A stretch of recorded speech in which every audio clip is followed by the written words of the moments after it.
की इस सीरीज में हम बात करेंगे 5 ऐसे स्टेप्स जो एज ए बिगनर हमें फॉलो करने हैं ताकि हम अपनी इन्वेस्टिंग की राइट स्ट्रेटेजी बनाएं और अपने इन्वेस्टेड अमाउंट को करोड़ों रुपए के पोर्टफोलियो तक लेकर चलें। सबसे पहला जो स्टेप है वह open trading and demat account. अपना ट्रेडिंग एंड डीमैट अकाउंट आप खोलें और ट्रेडिंग एंड डीमैट अकाउंट खोलने के लिए आपका एक बैंक अकाउंट होना चाहिए। पैन कार्ड, आधार कार्ड की कॉपी आप अपने बैंक में सबमिट करें। आप किसी भी ब्रोकिंग कंपनी के साथ अपना ट्रेडिंग अकाउंट खोल सकते हैं, डीमैट अकाउंट खोल सकते हैं और बहुत सारे बैंक्स तो ये फैसिलिटी डायरेक्ट देते हैं। जैसे आईसीआईसीआई बैंक है तो आईसीआईसीआई बैंक में सेविंग अकाउंट है और उसी के साथ वो आईसीआईसीआई डायरेक्ट आपको दे देते हैं जिसमें आपका ट्रेडिंग एंड डीमैट अकाउंट होता है। तो सबसे पहला काम है डीमैट अकाउंट खोलना। दूसरा जो स्टेप है वो है इन्वेस्टमेंट बजट सेट करना कि आपकी इनकम का कितना आप इन्वेस्ट करना चाहते हैं। मैंने आपको एग्जाम्पल के रूप में बताया कि जो भी अर्निंग आप करते हैं उसका 20% इन्वेस्ट करें। तो फॉर एग्जांपल अगर आपकी सैलरी 1 लाख रुपए है तो कम से कम 20,000 रुपये महीना आप इन्वेस्ट करना शुरू करें, या अगर आप सिर्फ 20,000 रुपये कमाते हैं तो कम से कम 2,000 रुपये इन्वेस्ट करना शुरू करें। ये डिपेंड करता है कि आपकी इनकम कितनी है। और कई बार ऐसा भी होता है कि हमारे पास पास्ट परफॉर्मेंस की सेविंग्स जो इकट्ठी हैं, हम उन सेविंग्स को इन्वेस्ट करके भी अपना डीमैट अकाउंट स्टार्ट कर सकते हैं, ट्रेडिंग स्टार्ट कर सकते हैं। तो आपको वो अमाउंट इन्वेस्ट करना है जिसकी आपको प्रेजेंट में ज़रूरत नहीं पड़ने वाली है।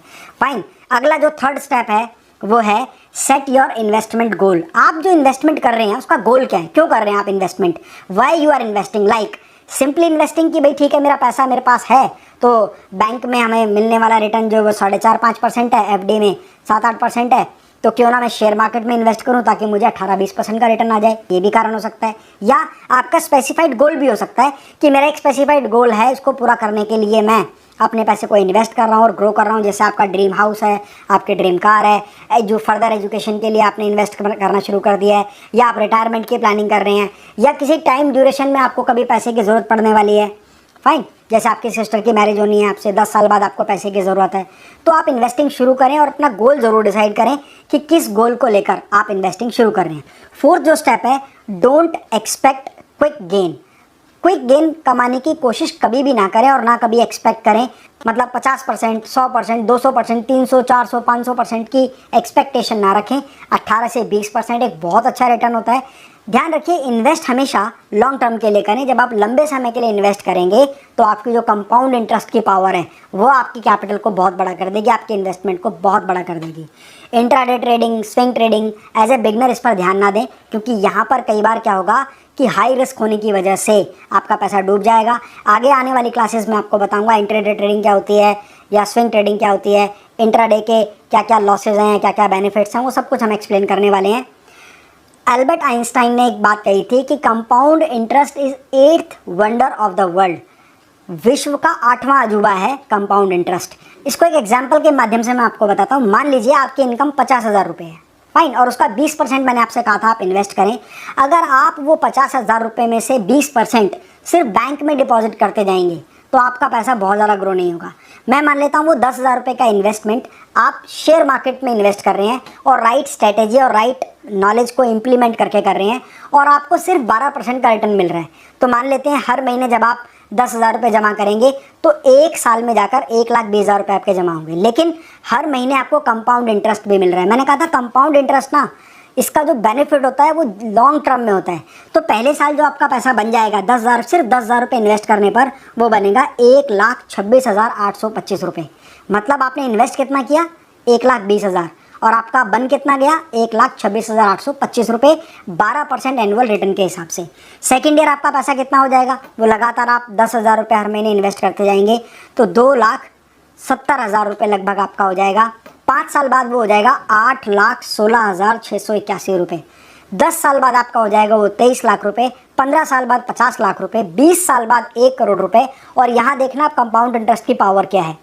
25 साल बाद अब वो सीधा आपका डबल होने वाला होगा, 1,90,00,000 रुपये वो अमाउंट हो जाएगा। 30 साल बाद वो अमाउंट 3,50,00,000 रुपये हो जाएगा और 35 साल बाद लगभग 7 करोड़ रुपये। लेकिन 35 साल में आपने इन्वेस्ट कितना किया, 10,000 गुना में 12 मतलब 1,20,000 गुना में 35 साल लगभग 42 लाख रुपए आपने इन्वेस्ट किया, जो कंपाउंड इंटरेस्ट की पावर लगने के बाद आपका अमाउंट लगभग 7 करोड़ के इक्विवेलेंट हो जाएगा। अब आप में से बहुत सारे लोग ये बात कहेंगे हम तो 35 साल का इंतजार नहीं कर सकते, तो मैंने तो इन्वेस्टमेंट 10,000 की बात की है और रिटर्न की बात की सिर्फ 12% की।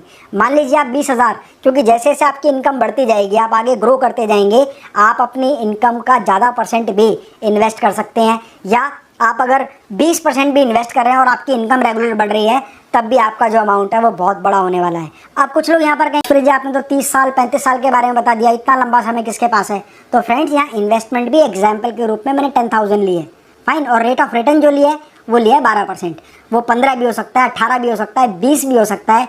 कई बार तो शेयर मार्केट में आपको और ज़्यादा मिलने वाला रिटर्न हो जाता है। फिफ्थ जो स्टेप है वो है इन्वेस्ट विद डाइवर्सिफिकेशन।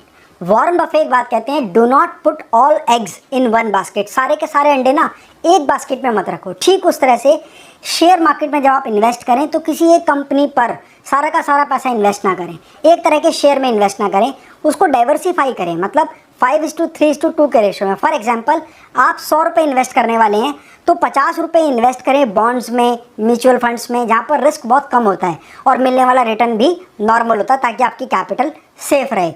30% जो इन्वेस्ट करें वो ग्रोथ के लिए इन्वेस्ट करें जाती हैं। 20% जो इन्वेस्ट करें ना वो ऐसी कंपनीज में करें जहां पर ग्रोथ की संभावनाएं बहुत ज़्यादा हैं। और वो कौन सी कंपनी, वो स्मॉल कैप कंपनीज हैं जहां पर आप अपना 20% इन्वेस्ट करें। मतलब अगर 100 रुपये इन्वेस्ट करने हैं तो 50 रुपये इन्वेस्ट करने हैं आपको बॉन्ड्स में, म्यूचुअल फंड्स में, 30 रुपये इन्वेस्ट करने हैं आपको लार्ज कैप या मिड कैप कंपनीज में और इन स्मॉल कैप कंपनीज में।